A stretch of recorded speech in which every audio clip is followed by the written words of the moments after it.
Yo, what's going on, man? Today is December the 12th, 2022. It's another edition of the NBA ChrisBeCappinn Show, or the ChrisBeCappinn NBA Show. We got a lot of games to talk about today. We got a lot to get into. I know everybody that probably wants to be in the space isn't quite here yet, but we're going to go ahead and jump in the card, man. Go ahead and get it started. Try to make my analysis as quickly as possible so I can hear from whoever it is that wants to share, whoever else that got plays. We got a lot of games on the slate today. Try to keep up with all the injury news because we don't know everything as always. We got some line movement, of course, in some of these games as well. So let's get into it, man. Let's go through. I'm gonna give you guys some looks, even if I'm not necessarily specifically on it. Just things that ways that I kind of see the game kind of playing out tonight, who I think will be successful, that type of thing. I do have a couple official plays that I want to share with you guys as well. So let's get to it, man. I'm looking through some of the injury news right now that just came out. Looks like all this stuff is for tomorrow's game with the Miami Heat. They will be hosting the Los Angeles Clippers. Clippers third game in 4 nights as well. So it's going to be an interesting spot. Should be a Miami Heat spot depending on where we get the line at. But yeah, let's talk about today's game. So let's jump right into it. First game up, let's go to this Clippers and Magic game. So, like I said, I don't want my analysis to be. Let me grab my mic. I don't want my analysis to be too long, but I want to share with you guys what I do have on these games. So, first game up, we have the Clippers and the Magic. So, what I have posted on the YouTube screen right now is that the spread is up to 7. So some money's come in on the Clippers in this one. The total has dropped all the way down from 220 to 216. So even though the Clippers gave up, I think, 117 points in their last game versus Charlotte, the books are anticipating that they play defense against an Orlando team that does typically struggle to score. So what I have in my notes is that the Clippers are only 11-14 against the spread. They're 6-6 ATS on the road. They beat the Hornets on Monday in Charlotte, but didn't cover that spread. The Clippers are just 4-4 this season as an away favorite, and they're winning those games by average of 3 points. The 7 points in today's game is the biggest line that they've laid all season. They did that one other time this year as an away favorite. It was earlier, I think maybe 2 months ago. I can't remember exact date, but it was, matter of fact, it was right around my birthday. So October 27th, 26th or something like that. It was the back-to-back games that they played with the Thunder in Oklahoma City, and they lost that game outright. I think PG, I want to say they did play in that game. I'm not 100% sure. Either way, even with them, even with the Orlando Magic being shorthanded, this Clippers team will be shorthanded as well. PG and Kawhi are supposed to play in the game today. They both off the injury report, but they're still going to be without Norman Powell, who's ruled out. He provides a lot of offense for that team. John Wall as well, and Marcus Morris is listed as out, and Luke Kennard is listed as out. So I think this is a game that the Magic can actually keep close. The Magic are 5-1 against the spread this season when they're a home dog catching 7 points or more. And a couple of those games they've actually won outright. We saw them beat the Phoenix Suns outright. We saw them beat the Dallas Mavericks outright. They're losing those games by average of 1 point when they're supposed to be, catching 7 points at home. They've won 3 of those games outright, like I mentioned, and the most recent one they did cover against the Bucks on Monday. So this Magic team plays hard, man. I keep talking about it. They, more so just injured. I think they are better than their record is, and I don't want to spend too much time on this game. Jalen Suggs is listed as out. Chimo Kiki is also listed as out. Gary Harris is out. Mo Bamba is supposed to play, so that does give them a big man returning in this game today. So the only way I would look in this game is the Magic plus the points. I think that's a really, really solid play. I haven't gotten there yet, but I do have that in my bet slip. Magic plus the 7. This Clippers team, just to me, that it doesn't look like they're trying to cover spreads. It looks like they're not trying to kill teams. It looks like they are specifically just trying to win games, and I think we saw that the other night in the game against Charlotte. It wouldn't surprise me if they won this game by 1 possession. It wouldn't surprise me at all. So I like the Magic plus the 7. Like I said, I haven't gotten there yet, but that's the only way I would look as far as the side. I do think we lost a lot of value on the total because I do think this one probably goes under as well. The Magic are one of the slower paced teams. They just don't score a lot. They're still missing a lot of their guards. So no real play on the total. I think it coming down, I would agree with that movement. Maybe even, still towards the under. I know 216 is a low total, but the Magic typically are involved in low totals. The Clippers typically are involved in low totals too, especially when you get PG and Kawhi. And I've talked about all the offense that they they don't have available today guys like Luke Kennard, Marcus Morris, John Wall, and Norman Powell all being out. So I like the Magic plus the points. I like the under as well, even at 216. I think I just kind of talk myself into that being a lean, but nothing official for me. If I'm looking to play a prop in this game, I do like Paolo. Kind of bounce back spot in this one. He didn't shoot the ball well against that Milwaukee Bucks defense. I would look at his points plus rebounds together. Like I said, kind of bounce back spot. He shot just 4 for 16 versus the Bucks in the last game. He still finished with 20 points. The Clippers don't have a lot of length to be able to kind of throw at him. And this is also his second game back. I always think that, first game back can be difficult. Second game back, not as much. Also, he's a rookie. One of the things you kind of got to, watch as a trend is, how rookies do when they're playing on second night of back-to-backs, third game in 4 nights. And that's neither for Paolo in this spot. And as far as rebounding goes, the Magic, they still without a lot of their big men. Even if they get Mo Bamba back, he's listed to return in this one. With the total being at 216, it implies to me that this game is going to be, a solid defensive game. So I think he grabs, a few extra boards in this one too. Totals at 216, I'm always looking to try to play somebody rebounds in. So leans in this game, Magic plus the 7, Paolo over the 26.5 points plus rebounds. And then I would lean towards the under still at 216, but I'm not playing it when I'm getting the worst of the number. So that game out the way. Next game, Lakers and the Raptors. Not something that I really looked into. Excuse me. AD left the game last night, of course, with flu-like symptoms. A couple minutes into that game, him and Bron have already been ruled out in this one. Second night of a back-to-back for the Lakers. Third game in 4 nights as well. The Raptors kind of waiting. They are off of, I think, 1 day's rest. Coming off the loss to the Boston Celtics, they do look like they've kind of turned the corner, but this team still struggles to score offensively. They should be able to get whatever they want tonight. The Lakers defense really relies a lot, like heavily on Anthony Davis to be able to kind of clean up around the rim.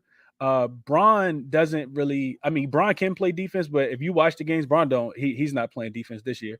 And Patrick Beverley, I've talked about it a few weeks ago, but Patrick Beverley, influences the total a lot. When he's not in there, the couple games that he was suspended and he set out a few games, those games flew way over the total.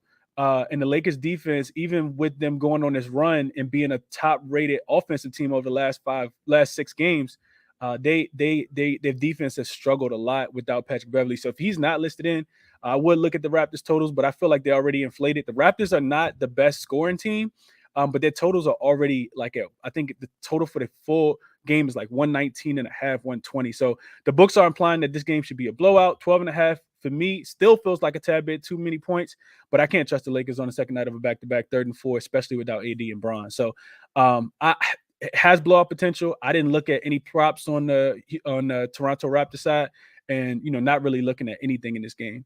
So kind of stay away from that one.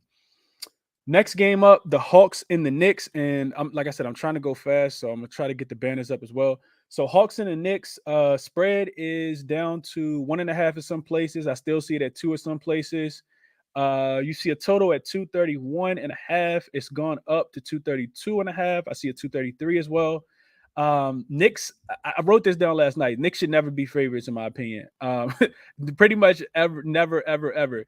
At home, and the way I'm looking to play this game is I'm looking at the first half. Knicks 9-3 ATS at home this season. Atlanta at home this season. Atlanta, they're 3-8 against the spread at home. 3-3. Let me start over. So the Knicks 9-3 ATS in the first half at home this season. They typically come out, they score a lot of points. I think it's about 66 points in the first half, and then they're averaging about 53 in the second half. And I think that trend kind of bodes well for them being the home favorite. Atlanta on the opposite side, they're 3-8 ATS in the first half on the road specifically. So you get 2 trends that kind of support each other. Taking the Knicks in the first half, 9-3 at home. Atlanta 3-8 ATS on the road first half. Atlanta defense drops off significantly on the road. They rank just 21st defensively. The Hawks are 2-4 against the spread and straight up as an away dog this season. They're allowing 61 points in the first half as well in this spot, and they're only averaging 53 in the first half. So I played the kind of hurts my heart to say, but I did play the Knicks first half in this one plus the point. Plus the half. So Knicks first half. Knicks first half minus the point. Knicks first half minus the point. Just a trends play for me. I know. So looking at props, I know everybody and their mama probably gonna be a Trae Young tonight, and I totally get it. I'm not gonna talk anybody off of that one. I'm gonna be on the sideline for that because I feel like when everybody kind of takes the same thing, good things don't happen. Thank God I wasn't on AD, but I was on Bron yesterday. But I know a lot of people was on AD, especially with it only being a 3-game slate. And I'm not saying that he gets hurt. I hope he doesn't get hurt. Of course I don't. But I'm just gonna sit that one out with Trae Young. He didn't shoot the ball well in the last game, and it's because of a shoulder injury. So I think I'm gonna just I'm gonna sit on the sideline for that one. I do think that this is an interesting pivot though. So the Knicks are Trae Young assists are better at home. They are still without DeAndre Hunter. They are still without John Collins, but those bench guys are stepping up and making timely shots. The Knicks played a really strong defensive game on Sunday against the Cleveland Cavaliers. I don't look for them to repeat that performance, and typically when they're favored, they don't. They're giving up a lot of points in that spot. They were dogs on Sunday, so just something to kind of take into consideration. Knicks are allowing the 6th most assists over the season. They're allowing the 7th most assists at home specifically. So I'd be looking towards Trae Young assists. I know it's 9.5, but I would probably look there before I looked at his points, but nothing official for me in that one. Hornets and the Nets, not a game that I really looked into a lot at all. Opened at 9.5, and I see that the Charlotte Hornets are up to 10.5 at some places, up to 10 at other places. Total at 222, so it's gone up just a tad bit. I'm not interested in this game, so I'm gonna skip this one completely. I didn't play anything, didn't do any kind of research or analysis at all in that one. Pacers and the Timberwolves. I don't have a banner for this one. But I think this is going to be an interesting game. You get this Pacers team. They're coming in off the surprising win against the Golden State Warriors in a game that I feel like everybody was on the wrong side of. They've won one game. They've had one day off, and they have some questionable guys in this one as well. TJ McConnell's listed as questionable. Byron Forbes not on the injury report. Miles Turner is questionable for this one, and Tyrese Halliburton. So that makes it extremely difficult to cap. You do look at this Timberwolves team. They're coming in here off 3 days rest. It's also a revenge game for the Indiana Pacers.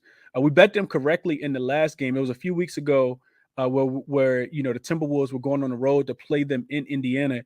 We cashed on that in the first quarter spread. Timberwolves came out dominated, and then we cashed on them for the full game as well. It was a nice Timberwolves spot in that one.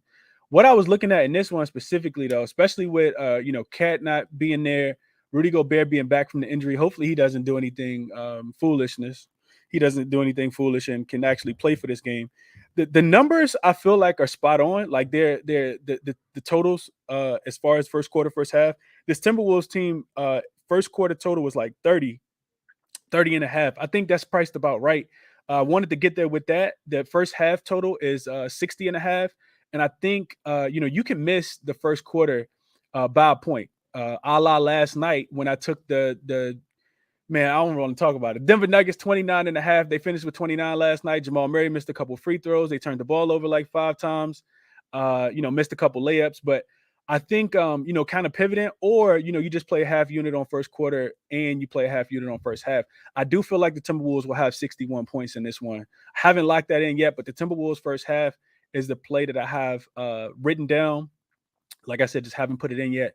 Over 60 and a half for the Timberwolves first half team total. So first, you look at the Pacers defense. This will be their 3rd game in 4 nights for them. They're allowing the 5th most points in the first half at 61 and a half, and a 4-game sample. In a 4-game sample on their 3rd game in 4 nights. The Timberwolves, when they have 2 days off, 2 days or more rest, are averaging 62 first half points. So we know that the Pacers play with a lot of pace. They try to get up and down the floor. And to me, I just feel like the Timberwolves will be able to score in this spot. So Timberwolves first half, 60 and a half points to avoid the spread altogether. Seems like the play for me in this one. And if I'm looking at a player in this one, I do like Ant. I didn't play his points the other day. I did take him live, and he failed to cover in the game against the Oklahoma City Thunder. They were just running up and down the court. But I do think that Ant points are in play. You look at him, he's been ultra aggressive in the recent 2 games that he's played without Cat, taking 22 shots and 18 shot attempts. He scored 26 points and 29 points, so finished on the hook in one of those games, and then had 29 in the other game.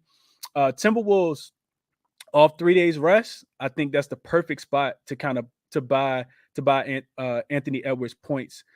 He seems to be like he's in due for a really good night. I don't see anyone on the opposite side that can stop him.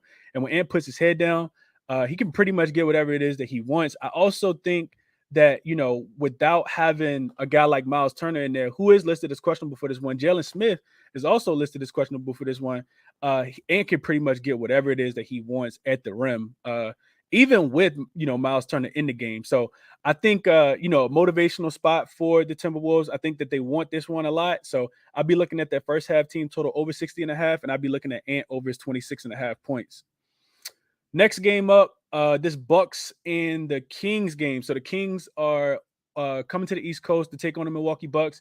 Spreading this one opened at 6.5. I saw it go up to 7. It's back down to 6.5.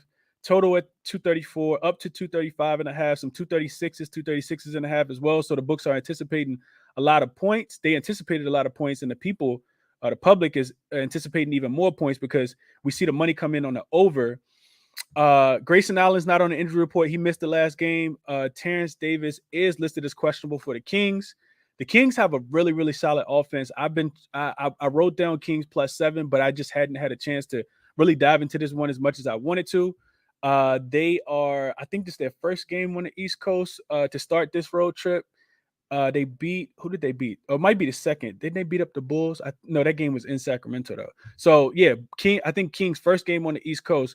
The Bucks, they just come off the win against the Orlando Magic 2 nights ago. So 1 day of rest for them. The Bucks still seem like they're laying like that premium price every single game. And I know they got Giannis. I know they got one of the better defenses in the league. I know Chris Middleton is back, but it feels like the Kings should be able to cover in this one. Nothing that I officially played. Like I said, didn't really get a chance to do a lot of the work in that one. I do like Giannis, though. I like Giannis a lot in this spot.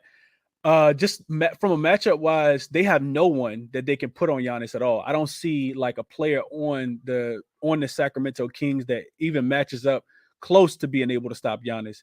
So, I think it's going to be a close game, closer than the point spread indicates. And even if, the Bucks do get here and they cover this one, I just kind of feel like, Giannis will still get his numbers. It'll be because Giannis gets his numbers. So what I was looking at specifically was his points plus rebounds.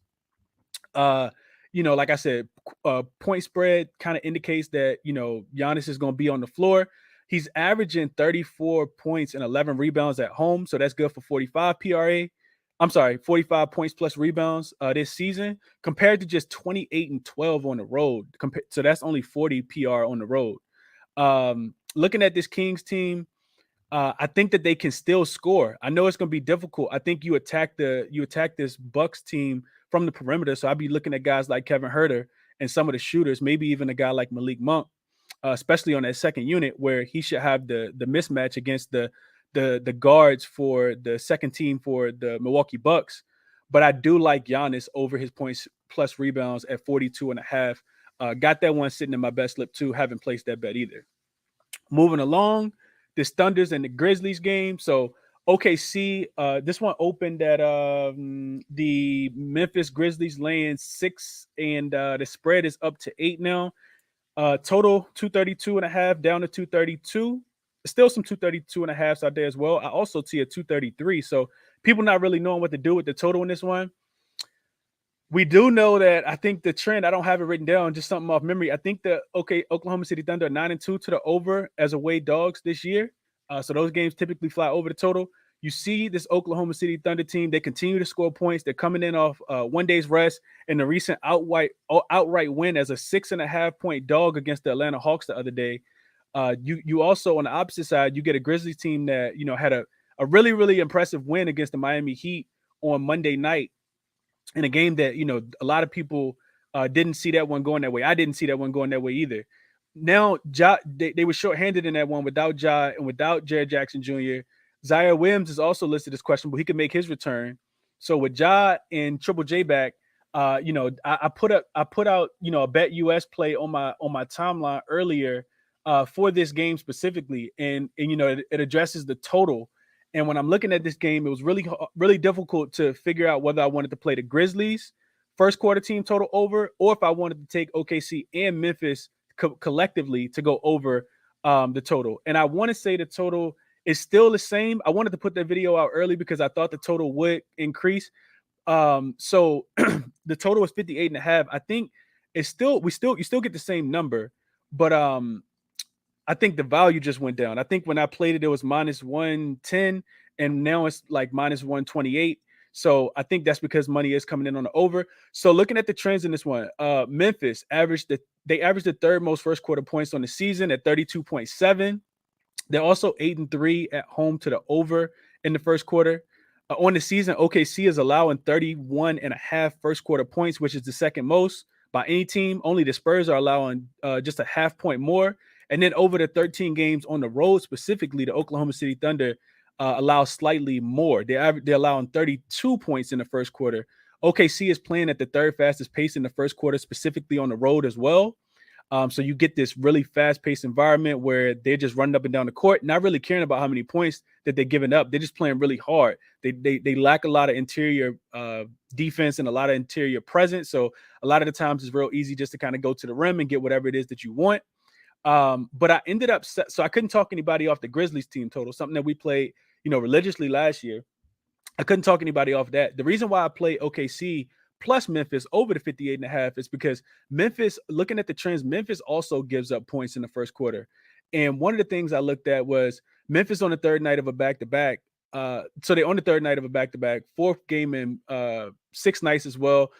However, Jared Jackson Jr. and Ja Morant did get the night off, so they should be well rested in the spot. The Thunder, as away dogs, I talked about this, 9-2 to the over. Specifically in the first quarter, they're averaging 30 points, 29.5 points, and allowing 33, right? So good for a total of 62 first quarter points. The first quarter total for the Thunder, when they have had 1 day of rest, 1 day of rest, are averaging out to be about 61, right? So looking at the Thunder off 1 day of rest so they can get out and run, a tad bit faster without the tired legs, they're really getting out and scoring points. So when I give out these totals, I'm not giving out the total. I want to make sure. I don't think I've referenced this, at least this year anyway. When I give out these totals, I'm not thinking, if I say, hey, take OKC and Memphis over 58.5 in the first quarter, I'm not thinking that they're going to score 59 points. I'm thinking that they're going to score 62 points. And there's enough of a cushion to be able to take the 58 comfortably, right? So I do think that the Grizzlies could score 34 points, 33 points, 32 points. So the 30.5 doesn't really scare me either. I think either one of those is applicable. I also think that the Memphis, if you wanted to take the OKC Thunder team total in the first quarter, that's also in play. I think it was 28.5, 29.5. Really love that number. I think that they can score as well. And one of the things that I looked at, I'm not sure if I wrote it down, but looking at this game specifically with Jared Jackson Jr. in, right? So we know last year when they had Triple J in, those games went under because of his defensive impact. He blocks shots, he alters shots, he rebounds the ball well, gets out, pushes it in transition. So far this season, the Grizzlies are actually averaging 3 first quarter points, three more first quarter points. They're averaging 34 in the first quarter with Jared Jackson Jr. in a 4-game sample versus only averaging 31 in the games without him. They're also giving up 28 points, which is good for the 62 points in the first quarter as well. So top play of the day. I really like this play a lot. I took the Thunder and the Grizzlies over the 58.5. Excuse me. Also, looking at a player, Jared Jackson Jr. again. We know he gets in foul trouble sometimes, but his points plus rebounds over 26.5 is absolute really, really great look. I think I talked about the Thunder kind of lacking a lot of size and paint in the painted area. Triple J is averaging 22.7 rebounds at home. That's good for 29 PRA for 29 points plus rebounds. And as opposed to on the road, he's averaging just 16.5 points and 6 rebounds. So I think that there's some value in that line. I think last time I checked, it was a minus 125. I really like Jared Jackson Jr. I don't think that he gets in foul trouble in this game specifically. The Thunder don't have a lot of big men. They got Pokashevsky, and I think Kendrick Williams is actually listed as out. They play extremely hard, but it just seems like a spot, especially given the extra day's rest. I think Triple J goes over this points plus rebounds at 26.5. Really, really, really like that line a lot.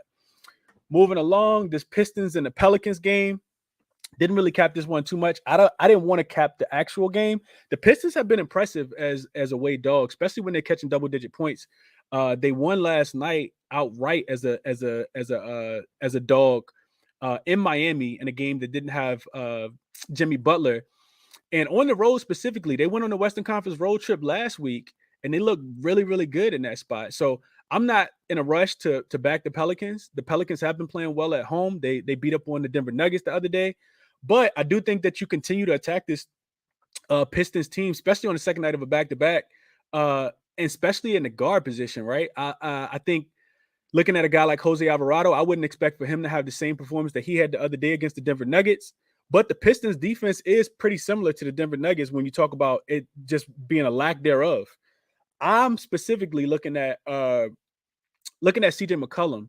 We cashed on this. Well, if you guys played it, I gave it out as a lean. I actually didn't play it either. I talked about anytime pretty much you get an environment where the Pelicans are playing against a team that struggles against guards, and you also have the added factor that Brandon Ingram, who's typically the secondary ball handler on this team, is not in the game. You have to look towards CJ McCollum assists. He continues to kind of crush that line. Devontae Graham already listed as questionable. Herb Jones is listed as doubtful. And I mentioned Brandon Ingram already being out. So I like CJ McCollum over his assist line. I couldn't talk anybody over his points plus assist line going over either. He was struggling with COVID, and you kind of seen his shot kind of be impacted in that. But getting the Pistons on the second night of a back-to-back, I mean, honestly, it could be the first game of their back-to-back. They just don't play well defensively. So I expect them to have, a little bit of tired legs as well. I think it's also a third game in 4 nights for Detroit as well. If not, it's a third game in 5 nights. They played on Sunday, Tuesday, Wednesday, only had, so third game in 4 nights for them because they did play at home against the Memphis Grizzlies on Sunday. So I like the spot for CJ McCollum a lot tonight. I think he plays points. Or if you feel comfortable, and you it might be a live play on his points. If he comes out and he's knocking down some shots early, I can see that kind of continuing. I do think the Pistons kind of, they can kind of keep this one close. Even if they fall down early, I expect them to be able to. I expect CJ to be able to, at least cash his assist line. So my favorite play would probably be his assist, but I couldn't talk anybody off his points plus assists, especially if he's knocking down some shots early, kind of getting himself reacclimated after recovering from COVID. Wizards versus the Bulls. You guys know how I feel about the Bulls. Not a team that I'm ever really looking to back. But the Wizards are without Bradley Beal again. And one of the things I looked at was how they function, even from last year without Bradley Beal being in the lineup. And they're good. I think they're I want to say, I looked the trend up, didn't write it down. 6-0 straight up, maybe 5-1 against the spread without Bill. He injured the hamstring in the game on Sunday against the Lakers, and he's going to be out for at least a month. Not a month. I'm sorry, at least a week or two. Javonte Green is also listed as doubtful in this one. So is Caruso. I want to play Kuzma, but I can never catch Kuzma. It's always the wrong thing when it's Kuzma. I'm sorry. So the Wizards trends without Bill. So the Wizards are 4-2 straight up. I misspoke. 4-2 straight up, 5-1 against the spread without Bill this season. The Bulls are coming off that big layoff on the West Coast where they got smacked up pretty much by every single team. I think that they did beat the who did they beat? I think they beat the Utah Jazz in that, but they lost pretty much every other game. I think most recently was the Kings game. So now you get them coming back home off 2 days rest. They have been, back at home for a while. The Wizards, really, really inconsistent team. I was listening to Drew Gooden, who calls the Wizards game, him and Chris Johnson. And they were talking about just how inconsistent this team is. I think at the beginning of the season, they won their first 2 games. And then I think they might have lost like 4 or 5 in a row. Then they won 4 games. Then they lost like 3 games. So it's not a team that, I feel consistently enough. I feel, confident enough to be able to back. So nothing official for me on this game at all. I do think that if you're not going to look towards a guy like Kuzma, you have to look towards Porzingis. The Bulls actually are horrific against the 3-point ball. We've talked about that, especially in that game against Golden State last week. So I think you do kind of target shooters against them.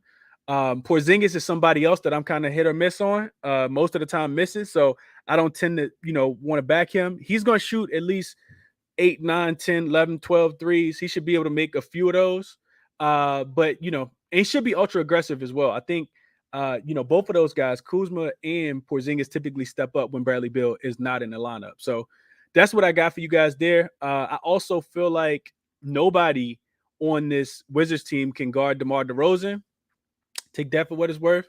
I think his points have been listed at like 26.5. Not something that I'm interested in playing. But the Wizards don't have anyone that can guard him. So he is like 1A, and Zach LaVine is 1B. Zach LaVine just takes less shots, seems a little more passive. So, and we know what DeRozan can do when they really. It does kind of feel like the Bulls kind of need a win. So, I'm not sure if they win the game. They should win the game. The point spread implies that they'll win the game, but the Wizards are pretty sporadic. So that's what I got for you guys there. The Warriors are visiting the Jazz, and they're extremely shorthanded tonight. They will be without Steph Curry, Andrew Wiggins, with the abductor injury, and Draymond is also out. Mike Conley is listed as questionable. Not sure if he's going to make his return in this one or not.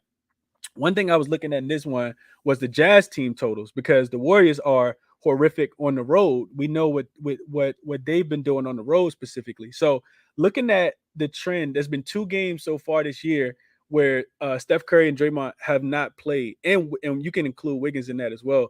Two games this year where those 3 guys haven't played. Both of them have come against the Pelicans. The Warriors were outscored on average in the first quarter by an average of 11 points in those 2 games. Today they do have Clay in. I think Wiseman was also recalled from the G League team, and he's going to play in this one as well. Guys like Jonathan Kuminga and Dante DiVincenzo will be active. Of course, Jordan Poole will be there as well. The Warriors, they're losing. They lost those first quarters by 11 points. They also lost the second quarter by an average of 6 points. So 17 points deficit at half. Over those 2 games, I think the Jazz team totals are listed appropriately. And this could also be like an injured player theory type game. The Jazz they tend to play well at home, a lot better at home than they do on the road, but their team totals just a tad bit too high for me to cap. It was one of the things that I wrote down yesterday, but looking at them, they're at like 62.5. And for me, it kind of feels like a letdown spot. When you get these big spreads, typically those games go under. One of the things that I looked at earlier, I didn't write the trend down, but a lot of things kind of show that when you have 2 teams and there's an 8-point gap or better, and it's a home, the games at the favorites home. I butchered all that. Those games tend to go under. I think it's a letdown spot for the home team, and they typically don't cover as well. So nothing that I play, but just looking at the numbers, the Warriors rank 28th in defensive efficiency, in the first half on the road. They also are negative 7.1 net rating. And they're playing at the 6th fastest pace. The Jazz, as a home favorite, are averaging slightly under 63.5 points. So it's about 62.5. And they are needing to get them. You need them to get 63 points in the first half. So could be a letdown spot. So I didn't play that one, but that was something that I capped and really wanted to get behind, was the Jazz first half team totals. The Warriors have been terrible. Given the injured player theory, they're still allowing about 63 points in the first half, but the number just kind of seems spot on for me. So I didn't play that. But that, I think that's a look. I didn't play anything in this game. What I would look at, especially since Wiggins and Draymond are the best 2 defenders on the floor for the Golden State Warriors. So you only want to look towards the team total. I do think that the Jazz could get there on the full game team total. I think it was 80. I think it was 120.5. I do think that they probably score 121 points tonight. So that's what I kind of got for you guys there. Didn't play any of those team totals, but that's what I was looking at.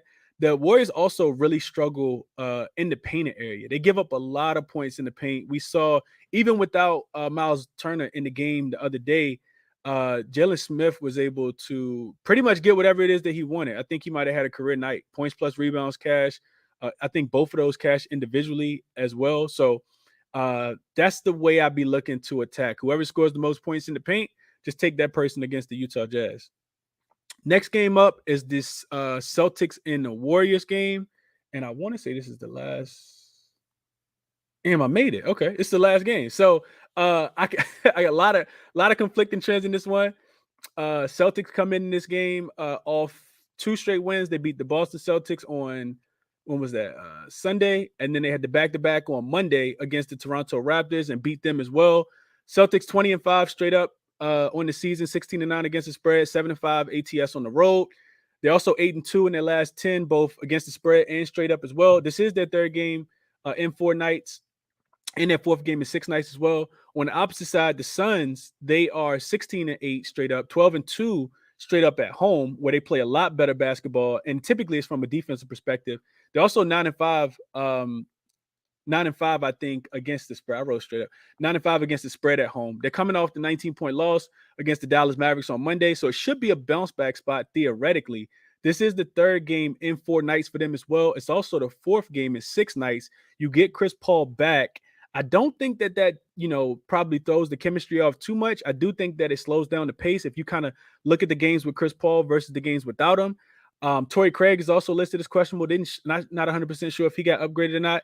And then Malcolm Brogdon, he missed the last game in Toronto with an illness. He's listed as probable, but Al Horford is listed as out in this one. So the Suns, looking at, shout out to my guy RC. I see him in the chat. One of the things I typically look at when I see these teams that are trying to bounce back, especially the good teams that lose by 15 plus, 20 plus, 25 plus, typically they come back with something. Even the poor teams, even the bottom feeders in the league, they come back with something after those performances. So looking at the Suns specifically, one of the things that I ran was after they've lost a game by 19 points or more in their previous game, dating all the way back to 2020, they're just 3-6 against the spread. 3-6 against the spread, and they failed to cover their last 5 games in a row dating back to 2020. So they are 6-3 straight up. So they win the game, but they don't cover the spread because they're typically laying points. But 3-6 kind of stood out to me. I talked about this one earlier, and people can another side of caution that I want to tell people, no matter what side you want to be on, is that the Phoenix Suns are the best team to bounce back in the NBA. They are 7-0. I think against the spread coming off a loss this season. So they typically bounce back. You also get the Celtics, in a spot where they do have a look ahead game Saturday. They play the Golden State Warriors, a game I'm pretty sure they all have circled on their calendar. It's a nationally televised game. It's on TNT. Saw the commercial for it last night.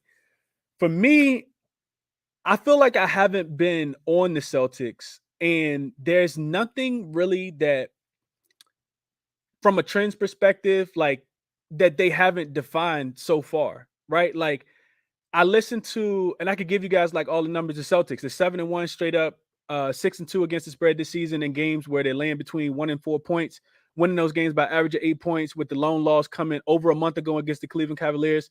They're also 3-1 ATS and straight up as an away favorite with a line between 1 and 4. 3-1 ATS and straight up as an away favorite. Oh, I said that already. They and these games have been against playoff competitive teams like the Heat, the Cavaliers, the Pelicans, the Nets. The Celtics don't play well but they don't play well in Phoenix specifically. They're just 1-6 against the spread in their last 7, and 3-10 against the spread, no matter where the meetings have been in the last 13. But the Celtics are 4-0 against the spread their last 4 games versus a team with the win percentage greater than 60%, right? So for me, it just kind of feels like I think the rest advantage comes into play. I know that, with both of these teams playing, I talked about both teams playing third game in 4 nights, fourth game in 6 nights. I think Coach Mazzulla has done a really good job of kind of resting these guys in key spots. And the other guys just still continue to step in and play well. Over the last 5 games, we've seen a game where Tatum's been out. We've seen a game where Al Horford sit out on the second night of a back-to-back. We've seen Marcus Smart miss a game and Brogdon come in and Pritchard play well. Guys like Pritchard play well. We've also seen Malcolm Brogdon miss the last game. And meanwhile, on the Phoenix Suns side of things, I think that they do get up for this game. I think Chris Paul coming back slightly could throw things off, not from like like they perform worse, but from everybody kind of feeling that, like taking a while to kind of get back into their natural position. So I do think that this is a extremely winnable game. I think every game that Boston plays is a winnable game. And I talked about it on the morning show. I gave out Boston. I actually played them earlier this morning, minus the 1.5. I'm tired of not betting on Boston, and I think I would just like play Boston because every time it feels like we should bet against Boston, we do. Or I don't, but I know people bet against Boston because of the spot. Second night back to back, revenge narrative, whatever the case might be. But I just feel like Boston will probably win this game as well. Also, last thing I want to know is if you watch the post game interview, Tatum kind of alluded to some of what we think about. I think what we could kind of use in our handicap. He was talking after the game, the post game interview, and he was just saying like we can always like we could have laid over, like we could have rolled over tonight, being down in this game versus Toronto earlier, but we out to prove something like that's bigger than just that's bigger than just us. We're out to do something. We're trying to stay locked in. We're trying to stay focused. I'm gonna go play golf tomorrow in Phoenix. Take my mind off basketball, and then we're gonna get right back to it. So for me, it just kind of feels like I'm not fading this team, and I'm getting behind them, in the game tonight. I think that Boston could beat anybody, and I think that they win this game tonight, even with all of the numbers and narratives kind of pointing towards Phoenix, being able to should be able to bounce back in this spot. One other thing I wanted to mention, I really like Tatum, and shout out to my boy Mitch. I didn't play Tatum rebounds in the game against Toronto the other day. I gave it out, but didn't play it. Over 7.5. It moved. Did it move? I don't think it moved up. It's 8.5 today. With this game, I think it has a defensive feel to it, even though without Al Horford, the Boston Celtics are 7-1 to the over. I think this game has a defensive feel. Without him, I'm always looking to play Tatum rebounds. The 8.5 number doesn't scare me as much because Boston they do have the third best defensive rating on the road this season. When you go in and look at it, I think they're 15th overall. But typically that's because when they're at home, they just try to outscore you. When they're on the road, they can lock down. It's not for the entire game, but it's different spurts throughout the game, which hence, they do have the third best defensive rating on the road this season. Phoenix also has the seventh highest defensive rating at home specifically over the course of the entire season as well. So I think there'll be a lot of misses today. I like Tatum over the 8.5 rebounds, probably my favorite prop in this one. Also couldn't talk anybody off Aiden, especially with, just the lack of size that the Boston Celtics has.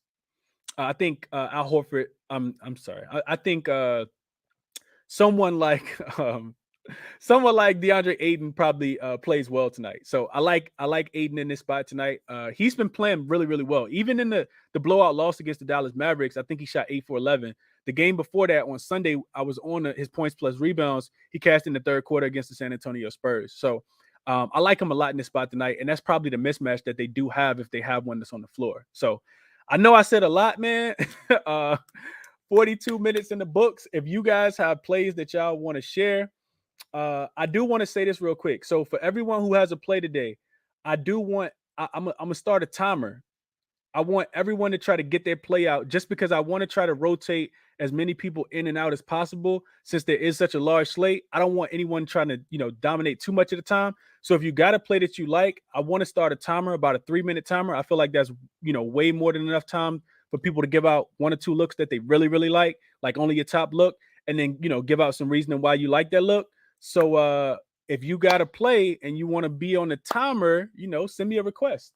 And everybody is watching on YouTube, man. I appreciate that. Hit the like button for me if you guys are watching over there. Retweet the show if you guys are on Twitter. I always appreciate that. And let me get to, let's see.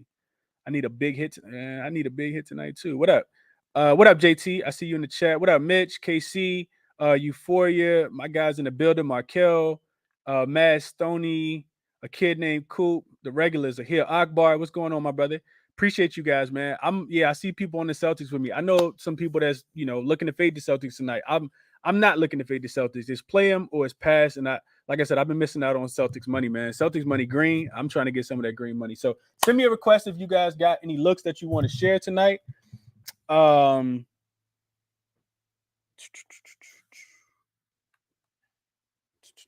Oh yeah, I see what I see that. I seen that. Send me a request, man. What y'all got tonight? Let me get to lockdown first, and then Bookie, I'm coming to you second. Lockdown, what's going on, my brother? How you doing? I'm doing all right, man. I'm ready to go, man. Let me get now that I'm on a timer, let me get my stats ready. Yeah, let's go, Lockdown. Let's get to it, bro. I'm like, all right, man, we on it. All right, so I'll give you the main play I'm really liking right now today. Jaren Jackson. I'm on 16.5 points, and I added 2 blocks to get plus money, plus 105. You know me, I love my defense. So I'll just read the thing that I wrote down earlier today. So I'm trying to dive deeper into stats because it's simple enough to say that OKC gives up the 11th most points to power forwards, or that he's cleared this points and blocks last 6 of 8, or that OKC gives up the 4th most blocks to power forwards and 6th most overall. That's why I like adding the blocks. There's a lot of data out there. Jaren he's also been very efficient at the rim, but most importantly, he's drawing like a greater number of fouls at 18.6%. Like more this year than in years past. And OKC has been fouling at the 7th most in the league. So I expect he should be able to draw a few number of fouls tonight to help get to his point total. So yeah, I really like Jaren Jackson today. The other thing I really like is Sadiq Bey. I was a little late. I tailored privately, but his assists, he's been taking on more of a lead playmaker, or not lead, bench playmaker, basically kind of role. His coaches kind of raved about it, that it's an underrated skill for him. Last 2 games, so the previous game he had 7 potential assists on 4 actual, and it was 2 assists at plus money, so that should have given that one out, but it came out late. And then the game before that was the Memphis game. He had 9 potential assists on 7 actuals. So the line was set at 1.5 today, again at like minus 110, minus 110. I know it's the Pelicans, but they give up like they give it up to small forwards. I think the second most assists to small forwards. So yeah, at least neutral to positive value, and no Herb Jones tonight. So I like that for, no Herb Jones harassing the second unit. So those are my 2 plays today.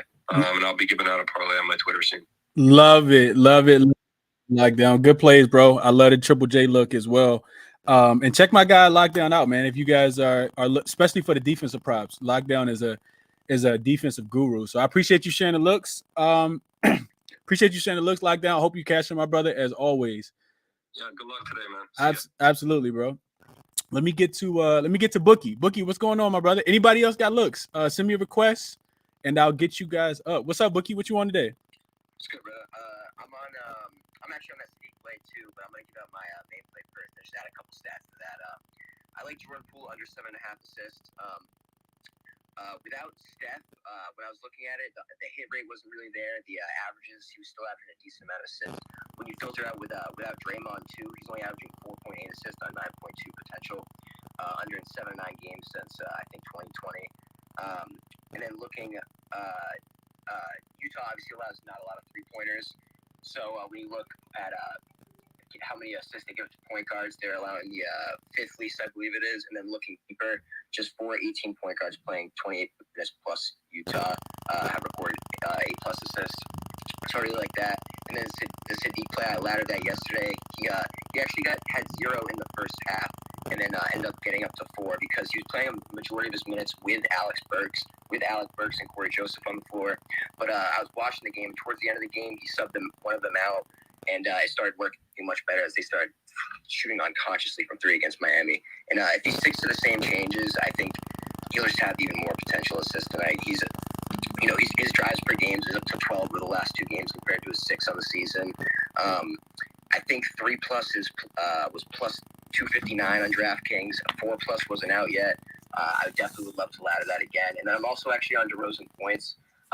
Washington, I think it was top 12 in field goal attempts to the mid-range, and then the 6th highest field goal percentage in the mid-range. And obviously for DeMar DeRozan, you love that. He's going to get to the paint as well, shooting a ridiculous amount of field goals like he always does. Okay.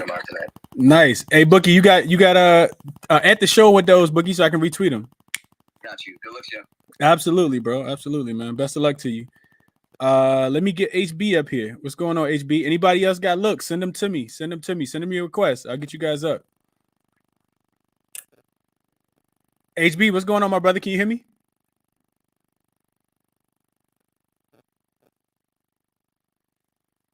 Think you're not connected. Probably knocked you out. HB, can you hear me? Probably not. Probably not. I see some smart people in the chat, man. Ain't nobody got looks they want to share tonight? Somebody send me a request.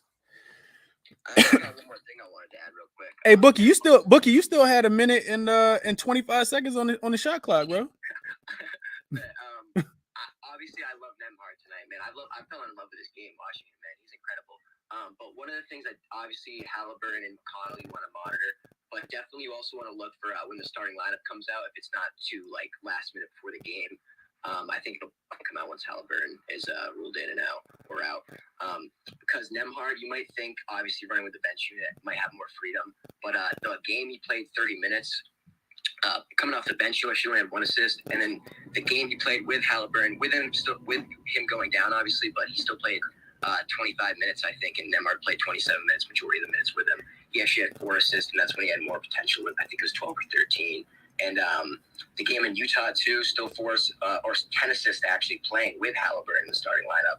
So I actually like it better if he is starting, and I think the books might adjust differently if he's on the bench, thinking he might get more freedom. And I also like his PRA overall. Minnesota is one of the only teams top 6 in points, assists, and rebounds allowed to point guards. So that's what I'm on tonight as well. Okay, and I like those looks, Bookie. A lot of research around them as well, and I appreciate you keeping it short, bro. Just going through it pretty quickly. Like I said, just trying to get more people up. I know some people send me requests and say they want to get up, so just trying to take those things into consideration, man. Try to make it, show for, more people. Try to get more in, be more efficient with our time. So appreciate the looks, Bookie. Hope you cash them as always, my brother. If you tweet them out to the show, I'll definitely retweet those. Love the looks as well. Sure. I appreciate it, man. Absolutely, dude. Absolutely. Kick it to my guy, Ski. Ski, what's going on, bro? Shot clock starting. What's up? It's like, nah, I'm messing with you, Ski. What up, bro? Hey, I'm short and sweet. It's all good. That first game you was talking about, or maybe it wasn't the first game. This one I tapped in, though. I don't know if you mentioned, like, it's a little bit of revenge for the Knicks, though. Last time they played, it was up by 23, and they tricked the game off. The Hawks ended up winning by 13. Mm-hmm. So I just feel like when you lose like that, that should stick in your mind, and you're going to come back and give it to them the next time. So I'm with you on Knicks first half. And a couple of props. I like the automatics that we always talk about. Sabonis over 6.5. It was plus money. He's hit it 8 of the last 11 times. And we're going to keep riding it until he doesn't hit it twice. They're going to keep giving it to us plus money. We're going to keep cashing. And then John Morant at the house, he averages 15 rebounds and assists. And he's hit 14.5, 7 of the last 9 games. Going up against OKC, was a bottom 10 rebounding team last 5 games and on the season. I think it's a great opportunity. So 3 quick plays, and good luck today. Absolutely. So Ski got the Knicks minus 0.5 in the first half. Sabonis, it's 6.5, right, Ski? I think it's 6.5 rebounds. And Ja over 14.5 points. I'm sorry, rebounds plus assists. Sabonis assists 6.5. 6.5, right? Okay. Yeah, so Sabonis 6.5 assists. Ja Morant over 14.5 rebounds plus assists.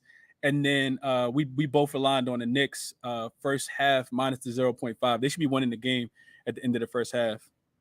Love to play. Love to plays. Ski, love the looks, my brother. Let me get Amir up here. What's going on, Amir? See what you got, man. HB, I'm going to try to get you connected again as well. And anybody else that got looks, like I said, request up, man. We still got some time. Try to be off here by 6:30. That gives us about another 16, 17 minutes. Let's see. Amir, can you hear me, bro? Amar, I think I make sure I pronounced it right. Yeah, it's Amar. I can hear you, bro. What's up, man? How you doing? I'm all right. How you feeling today? I'm good, bro. Trying to cash, man. Trying to cash. Are we all? Hey, so listen though. I'm feeling like the right way to attack a couple of these games, like Pacers in Minnesota, is through the point guard assist. It's Halliburton's first. Well, has he been ruled in or ruled out yet? Not that I've seen yet.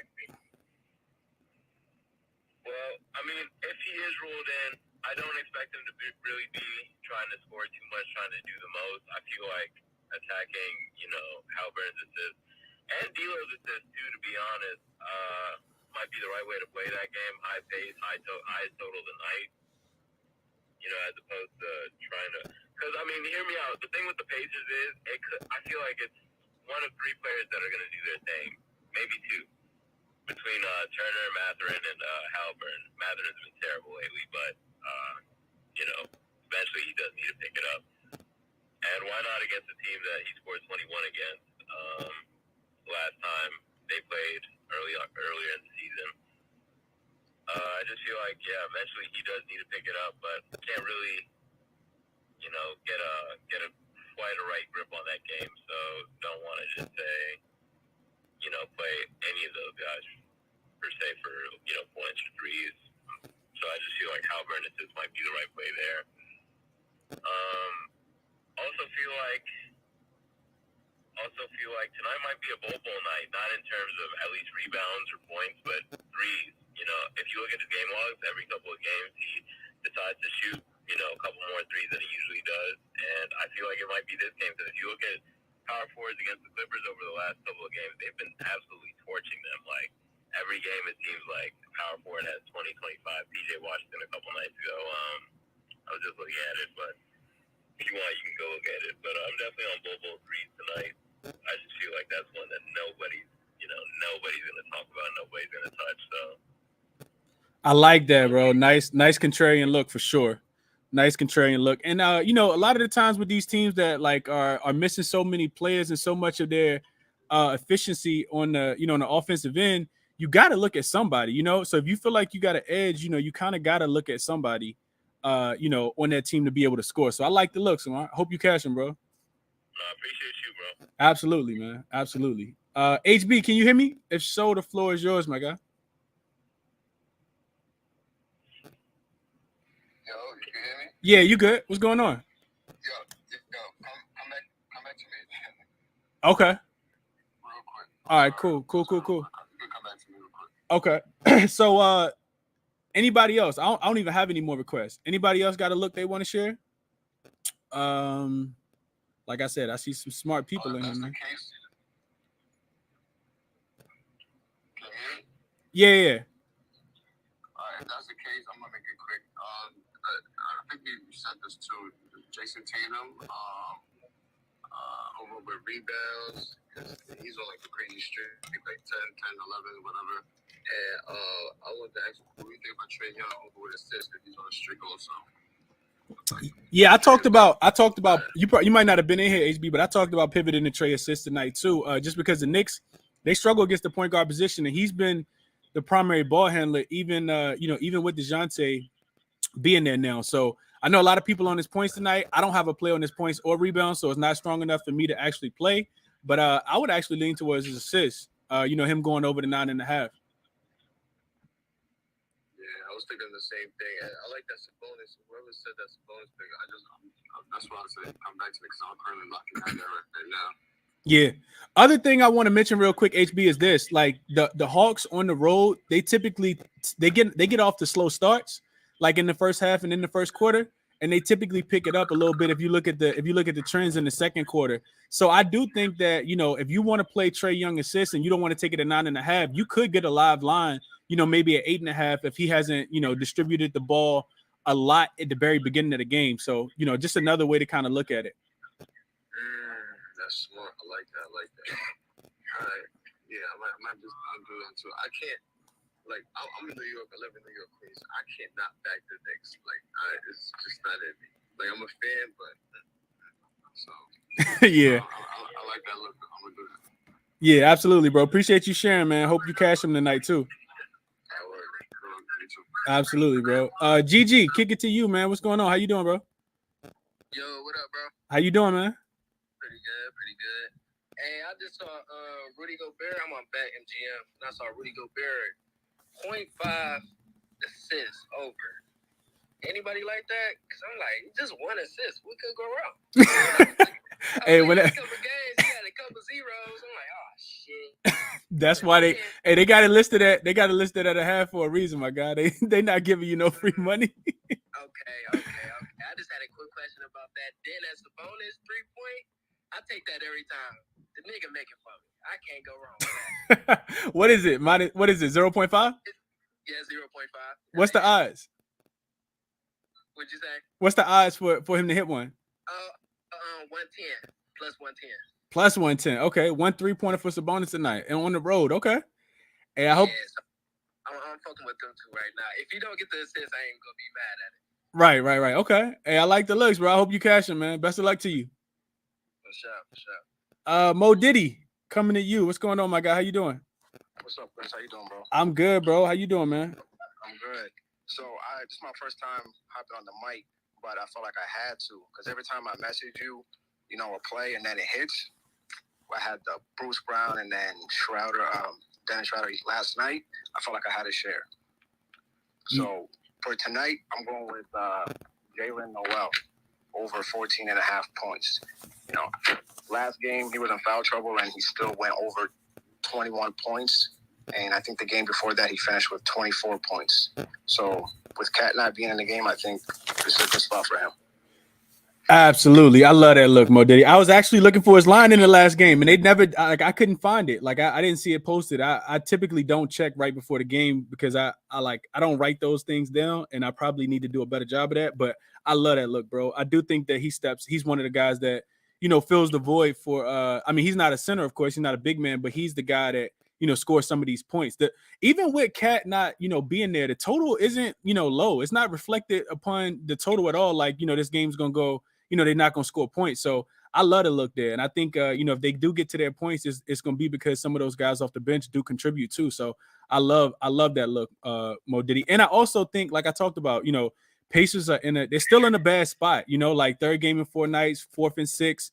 I think it's a 6th and 9, something like that too. They've just had a brutal, not even just a road trip because road trips can be brutal, but they've had, just not a lot of rest on this road trip. It seems like they play every team on the West Coast all within like a week and a half. So I love this spot. I think it was it was last Sunday that they went to that they lost to the Clippers, and that was the first road game. And since then, I know they played they played the Clippers, they played the Lakers, they played the Kings, they played who else? The Golden State Warriors. Right. They just they pretty much hit every team all within a very condensed time frame too. So I like the look, bro. I like Jalen Noel tonight a lot. Best of luck, man. I hope you cash it. All right, appreciate it, bro. Thank you. Absolutely. Let me kick it to my guy Denzel, and then I'm gonna come to you, Vaughn. What's up, Denzel?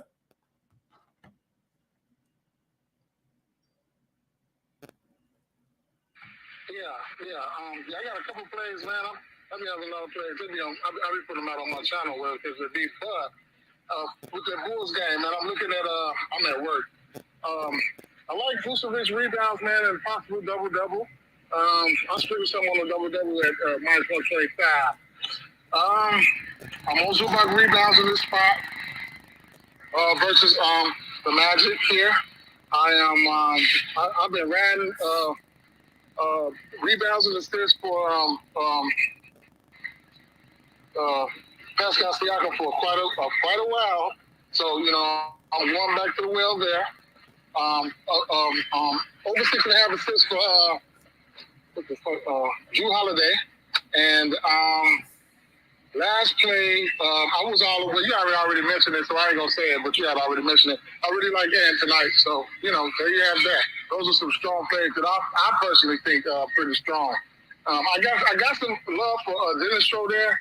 I've tried to ladder him up on FanDuel. I only seen like 20 points. It's a possibility he go over 20 points today. You should be there for him. So I really, or I might just laugh at it, but I like his points over. So that's just about it right there. Okay. Now I like the look. I think Schroeder's definitely going to be one of the guys that gets the increased usage. They'll probably inflate, a guy like Russell Westbrook. But, it's also worth mentioning that this is the third game in 4 nights for the Lakers, but Schroeder missed one of those games, due to the birth of his child. So, players play well. They either play really, really well, when it's the birth of their child, or they play, they can play really, really poorly. But typically that, and he looked good in the first half in that game last night against Cleveland too. So I like that look, Denzel. I like that look, bro. Yeah, I like that look, man. I do think that, Toronto. Go ahead. But I'm undecided on, but I'm thinking I'm just gonna take the cheap right. I like both of these guys for their rebounding abilities. It's a possibility. I think both of these two guys can get there. That's Mitchell Robinson and Clint Capella. But I think I copped out earlier on Prize Street for the 8.5. I didn't straight bet it yet, though. I think it's up to 9.5 now for Mitchell Robinson. But you never know. It's a possibility that I don't see a path for foul trouble for neither one of these centers. It's a possibility that both of these guys could probably get there. If you had to take one, which one would you take? Which rebound? I think I'd probably take. I like Capella a little bit more than Mitchell Robinson. I think he stays out of foul trouble a tad bit more. To me, it feels like a game that Atlanta probably needs more. Yeah, I think I'd go there. And I think, if I'm looking at one of those defenses to be consistent and force a bunch of missed shots so that you actually get the rebound, I think that team is probably the Atlanta Hawks over the New York Knicks. I trust the Atlanta Hawks defense a little more than the Knicks. Okay, sounds like a plan. All right, man. Good luck to everybody, man. Good luck to everybody. Absolutely, Denzel. Appreciate you, my brother. Best of luck to you as well. Yes, sir. Vaughn, what's going on, my guy? How you doing, bro? Hey, I'm good, bro. You hear me good? Yeah, you good. Hey, man, I'm at the gym, so it might be a little loud in my background, but coming off back-to-back days, we've been successful 3-1 last night. So tonight we going with DeMar DeRozan points, something you already talked about. We're going with Jordan Clarkson points against that undermanned Golden State team. Not a lot of.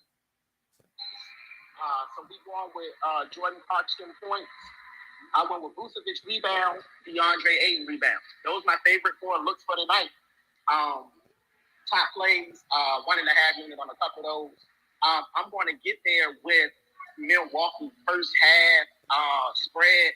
Sacramento just doesn't play as well on the road as they do at home. Outside of that one game recently against Atlanta, where they came out the first half, I think, up 15. They've struggled on the road all season. None of their numbers are as good on the road as they are at home. Just a young team that plays better with their home fans. So we're going to go with Milwaukee first half spread. I think it's 3.5. I'm going to get there with that. Those are my 5 officials. I'll tweet out a few more. Got a few more in the Discord. And I'm going to also get there. I know you said keep it short, but I'm going to also get there with Minnesota first half team total. And I'll probably get there with Minnesota first quarter spread as well. So I probably just double up on Minnesota. I like you said, I've been bit by that 1 or 2 points or half a point on that first quarter. So I'm gonna take that first quarter spread with Minnesota. I think they come out the first quarter winning. But I'm definitely on that first half spread for the Timberwolves against the Pacers tonight. Like them, Vaughn. Like them a lot, bro. That team total was 60.5. That first quarter spread, I think, was -1.5. I saw that -122 earlier, and I debated it, put it in the bet slip, but I didn't press the button on that one. So love the looks, Vaughn. Hope you cash them, my brother. Appreciate you sharing them. Yes, sir, bro. Hey, I gave you a couple likes on the YouTube page. I'm glad you stay there every morning because that would be clicking in my head to hit the like button. So leave a like on the YouTube. Leave a review on the podcast. I done left a couple of reviews as well, bro. I love what you're doing, man. Keep it up. My God. Appreciate that, Vaughn. Appreciate you for sure, bro. Let me kick it to Tony real quick. What's up, Big Tony? I got your DM, bro. What's going on? What you got for the people today? Hey, what's up, Chris? Happy Wednesday. Right on for bringing me up. My bad. I'm in a rush to get up. I'm going to make it quick. I don't got much data to support it, but more of just kind of like a basketball vibe. I'm going to take Markelle Fultz over 12.5 points. -125. I'm taking it just solely off of he put up I think close to 20 shots last game. 18 shots. And if you look, I don't know how good a defense they are against the guard for the Clippers, but the last 4 games, Anthony Simons went crazy against the Clippers. Who else went crazy? Jordan Clarkson went crazy against the Clippers, and then another guy who they just played. We're going pretty crazy against the Clippers, so I imagine most of their defense is going to be oriented around Paolo. And Markelle Fultz, he was that guy, you know what I mean? Sometimes I feel like we forget he was that guy, and I think he still has it like that. 12.5 points, I think he should be able to cover, but definitely take it with a grain of salt. Like I said, I haven't had much time to do much capping today, but yeah, for him, Tony, it's his what? It's Fultz what? Second game back? 5th. 5th game back. Okay, I think I might have missed a couple of those. I thought he had came back and then missed a couple games. That was another conviction for me to take that. Yeah. Okay. Hey, I hope you cash it, bro. Sound like you did your work. Yeah, sounds like you did your work, Tony. Best of luck to you, my guy. Let's see. Let me kick it to Low, and then Dream, I'm gonna come to you. What's up, Low? What up, Chris? What up, man? Got 4 player props for you or for the community that are liking the NBA tonight. I got Shane Gilchrist Alexander over 29.5 points. He's covered this number in 7 of his last 7 games that he's played. Also like Giannis to go over 30.5 points. He's covered this 6 of his last 7 games that he's played in. Also like Kevin Durant to go over 28.5 points. He's covered this in 5 of his last 6 games. And I like Kelly Oubre Jr. over 21.5 points. He's covered this in 6 of his last 8 games. Those are the only player props I got for you guys. All points player props. I mean, shit, that's all I got, Chris. Hey, best of luck, Lo. I appreciate you sharing these, my guy. Definitely hope you cash them. Yes, sir. Yeah, absolutely, bro. Like the looks for sure. Dream, what's going on, my brother? How you doing, man? What's the vibes, man? How you? I'm good, bro. What's going on? Ain't shit, man.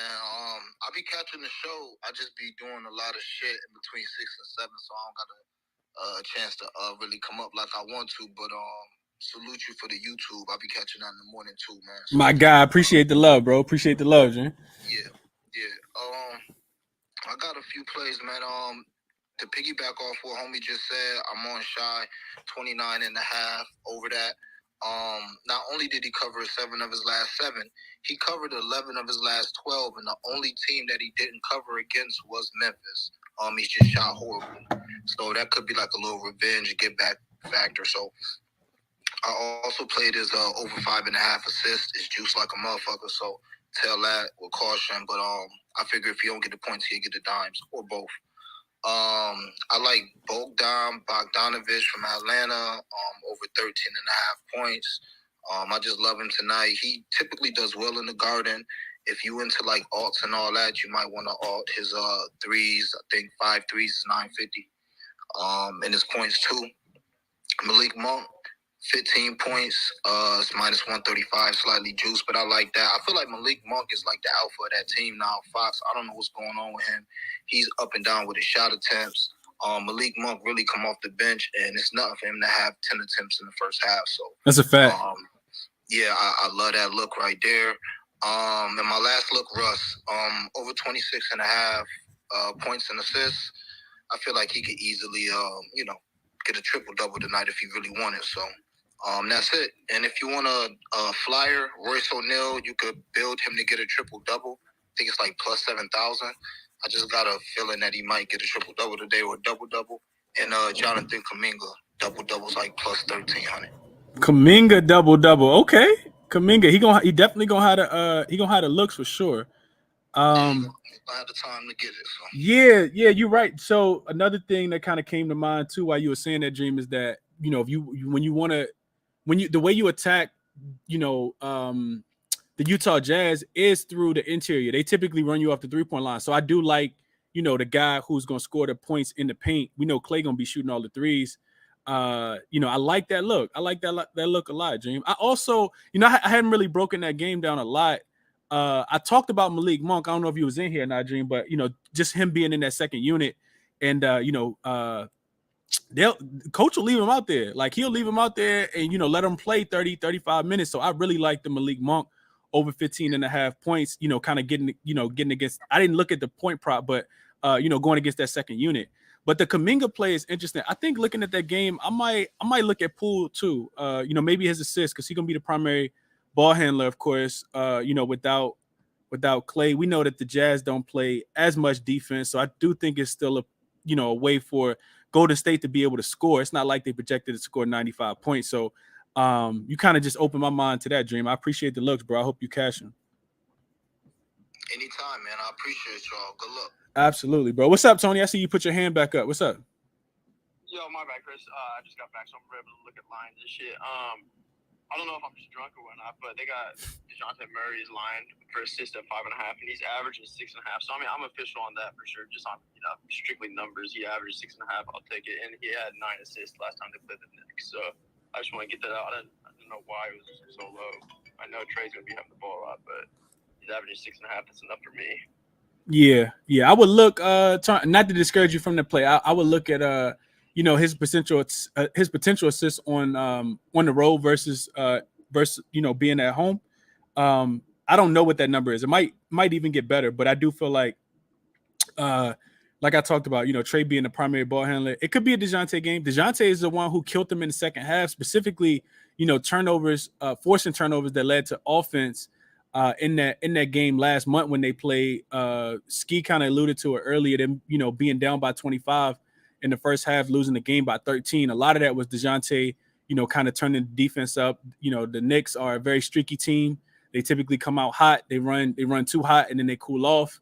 And then, in turn, their offense is predicated on their defense as well. When they can get back and set, they tend to be, a lot more just seem a lot more engaged in the game. When they're missing shots, the defense doesn't play as well, and they typically, get blown out the gym, or you see a big drastic swing in the game. So I can see that though, Tony. I can see it for sure, bro. I hope you cash it too. Right on, man. I appreciate it. Absolutely. Any more requests? Anything else you guys have? Rachel, if you can hear me, I want to kick it to you. How are you? Laurie Marketing just got ruled out. That makes that game a lot more interesting. Yeah, Rachel. Mike Conley just got ruled out as well. But Rachel, go ahead. What you got?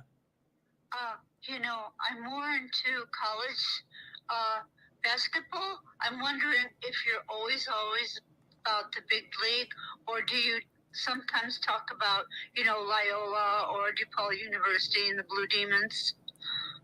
Never. I don't I don't cap college basketball. I'll watch it, but it's not something that I bet on, or that I like host a show about. So I mean, there are spaces, send me a DM. I can get you into a space, where where you could check out some.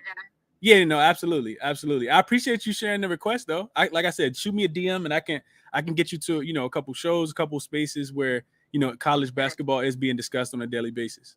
Okay, for some odd reason, I don't trust the big league because I don't think they care as much as the college basketball, because the college basketball really play, in my opinion, please don't get down on me now, okay? Now, check this out, because the college basketball seem to really care. Like, for instance, Michael Jordan, I know he's doing Fruit of the Loom now, but that's been a long time ago. I'm just trying to show somebody everybody might relate to. Right. No, I totally understand. I think the big league have forgot about the true game, and the college football. I like football too. The college, I love basketball. God, I love basketball. But I like the college because I think they love the game more than they do money. Right. I know that's a new perspective, right? So sorry for that. No, it's totally fine. I talk to people all the time that, just bet college and don't bet the NBA. So I totally understand. I'm not going to waste your time. No, it's totally fine. It's totally fine, Rachel. Not a big deal at all. Like I said, shoot me a DM and I can get you, to somebody a lot of people who, handicap college basketball and that has really, really good looks and that win consistently in the, the NCAA. Okay, bye-bye. Best of luck to you. Let me get my guy snagged up real quick, and then we're going to get ready to get up out of here. Oh, I'm already over the time anyway. I wasn't even paying attention. Snag, what's going on, bro? What you on today? Them Bucks, man? Dear check? Yeah, Chris. But before I even get started, if there's any Lakers fan that's not Chris in here, well, including Chris, make sure you go back and record the game the other night, because that game's going to matter, because it's going to matter. It might not matter right now, but later on down the line, it's going to matter. But yeah, Chris, of course I am on the Bucks. I'm actually on Giannis double-double and Memphis money line. I think it's plus 140. But I requested up to ask, what do you think about Trae Young PPDs after what I sent you the other day? Do you think they're worth a play tonight in the Garden? Because we know how the Knicks feel about Trae Young, and we also know how Trae Young feels about the Knicks. Yes, so I'm glad you said it both ways, right? So I think for me, anytime you see like like that level of like criticism, or you see like a player just having a lot of drama kind of going on in the media, the easiest way for that stuff to kind of go away is to win, right? And they lost that game. They were, I think, 6.5-point favorites to the Oklahoma City Thunder in their last game. So, some of this, I to be completely honest, I didn't watch most of that game. So I don't, I'm not 100% sure what Trae was out there doing. I know I checked the box score and it looked pretty bad. He wasn't shooting the ball well. And I'm not sure if that's like because of the injury or what, but what I do know is that I'm pretty sure Trae understands that the better he plays, the more success he brings his team. The more success he brings his team, the higher percentage of a chance that they actually have to win the game. And that winning the game is the key to getting the monkey off his back as far as the media goes, for everything that surrounds him and Coach Nate McMillan. So I would say, Snag, that he's probably going to come out here and try to play hard. I'm not 100% sure if he's 100%, right? Like where he is within that. I've heard a lot of different rumors kind of going back and forth. I watched the clip that you sent me the other day, with him and the media guy that was kind of hounding him about, trying to get the inside information. And Trae was like, nah, we're going to keep that private. So I do think, I think what he has going on outside of the rivalry with the Knicks is more important than the actual rivalry with the Knicks. Of course, that only adds more fuel to the fire. And I think that they play extremely hard. For me, Snag, with 12, 13 games on the board, I feel like I can find a better spot. I'm just on the Knicks first half. For them to be winning by 1 point is the only play that I took in the game. Until I kind of see how Trae Young is functioning with that shoulder injury, because you can't shoot without your shoulder, right? So until I see how he's functioning with that shoulder injury, until I see that they have some level of cohesiveness, especially with the bench kind of playing more minutes now. They have guys coming in off the bench with, when you subtract DeAndre Hunter, you subtract a guy like John Collins. I just, it's kind of more of a sit and wait spot for me, Snag, especially with, a lot of other things on the board that we could bet. Yeah, I'm not playing it either. I was just curious to see what you or somebody thought about it. That it's a game that I'm waiting to watch, but I'm not putting my money on Trae. Yeah. I don't think there's anything wrong with sitting and waiting, Snag. I totally agree with that, bro. If there was anybody I would put money on in this game, would be Clint Capella, but it's definitely not Trae Young. Right. For sure. Okay. Appreciate you, Snag. I hope you cash it, bro. I like the look too. I think that's a nice little 2-leg Giannis double and that money line for the Grizzlies. They should win that game today. The last time I bet on Memphis, John fumbled the bag, but back at him again tonight. Give him a second chance. Yeah, I'm gonna spin the block. If he let me down again, I'm done. Put him on the ban list. Put him on the top shelf like the uncomfortable sneakers. Okay. I definitely will, like a bottle of 1942. On the top shelf. I like it, man. Okay. All right. So yeah, we've been on for a minute, man. If you missed any of it, I gave out the analysis for the games. Pretty much every single one of them at the beginning. All these spaces, people, DM me all the time. They mention me all the time, and they say, Chris, you don't record the spaces anymore. Everything is recorded on YouTube. So you guys just go to the YouTube channel, subscribe over there if you guys haven't already. I gave out a bunch of looks, pretty much something on almost every single game. What I'm official on is the team total that I told you guys about between the Memphis Grizzlies and the Oklahoma City Thunder in the first quarter. I played it at over 58.5. Let me get back to my notes. The Celtics, I took them minus the 1.5. Really like Paolo in that first game, over 26.5 points plus rebounds. Strong lean towards the Magic to be able to cover that 7. I might end up putting that in. I haven't played it yet. Knicks and the Hawks. Knicks minus 0.5 in the first half. So for the Knicks to be winning by 1. Pacers and the Timberwolves and over 26.5 points. This is not an official play, but strongest look in that game was and over the 26.5 points. Timberwolves over the 60.5 first half points as well. Also not official play. Knicks and the Bucks. Really like Giannis. I'm probably going to end up playing this one. Haven't gotten it yet. Points and rebounds over 42.5. Thunder and Grizzlies. I kind of talked about that one already. Really like Triple J points plus rebounds over 26.5 as well. Strongest player prop in that game that I like. Pistons and Pelicans. CJ McCollum over the 5.5 assists, especially with no Brandon Ingram and him being, getting another game underneath his belt after returning from COVID. Bulls and the Wizards, nothing official for me, but I would look for DeRozan, especially it feels like the Bulls are in like a must-win spot, given how bad they played on that Western Conference road trip. Also, I think Kuzma or Porzingis, whichever one, those are the two guys that typically step up. Without Bradley Beal, he's out for at least a week and a half with that hamstring injury. So I'll be looking towards one of them. I'm not playing either one of them. Wizards and the Jazz, we got a lot of interesting news, so nothing official for me in that one. And Tatum rebounds. I talked about that. Over 8.5 defensive game. I think so anyway. Boston's 3rd best defense on the road. Phoenix 7th best defense at home. Typically leads to more rebound opportunities. I think Tatum has 10 rebounds tonight, so I like the over 8.5 number there. Didn't play that one officially, but I am official on the Celtics minus the 1.5. That's what I got. We got about 3 games tomorrow. Appreciate you guys, all the speakers as well. Chalkboard, myself, Ronald Cobain, Finesse, and Ski all co-host the Chalkboard community. If you guys aren't already in there, send me a link. Send me a request. Send me a DM. I'll send you the link there. And that's all I got, man. Best of luck to you guys and all the bets tomorrow, 7 a.m. as always. Cashed it with Chris. Hopefully we got a lot of good things to talk about, man. Best of luck to everyone and all your bets that you placed today. I'm out.